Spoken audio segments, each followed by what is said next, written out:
लगाओ तनी।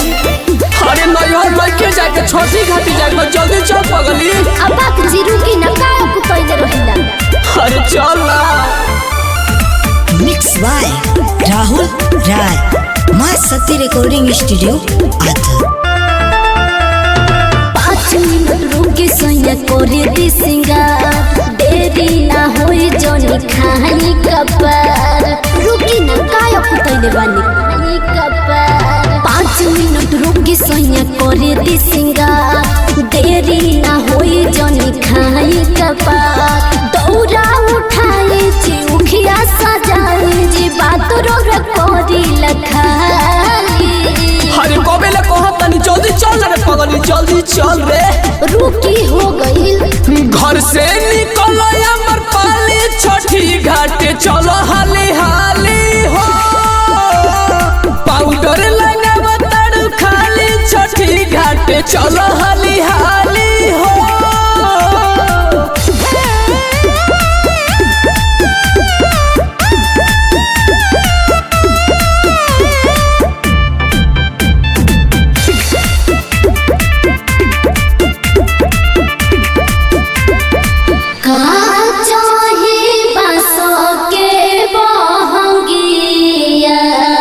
बहंगी लचकत जाए, बहंगी लचकत जाए, बहंगी लचकत जाए। देखो गांव के सब लोग जाए लगो, तेहू चलते कब चलबे, जल्दी निकल चल।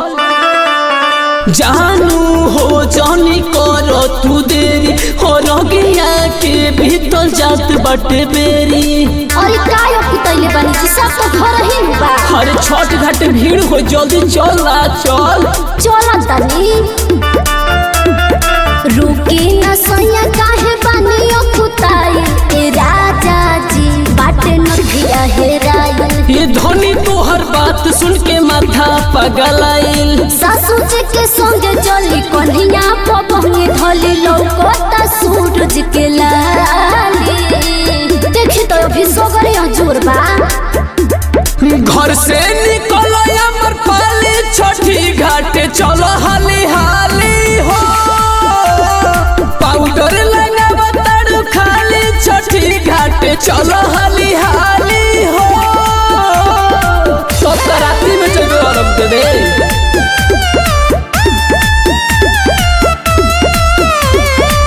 ए सुनो का हजी का कहतनी। अरे बहुत देर होता, जल्दी चलो।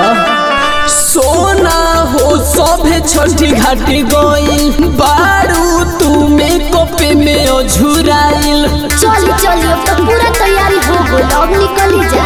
अरे चलो कबेले मुड़ी पे भारी लगता, जल्दी चल। चली चली चली राजा जी हो गई तैयारी, छोटी घाटे चल के दौड़ा उतारी। ये धनी हो करायन की तैयारी। महेश माही चली रजुआ के संग धली मंतोष के गईली सोनाली। तोरा अभी बुझाता मन तो सो बना में दरब बोली। घर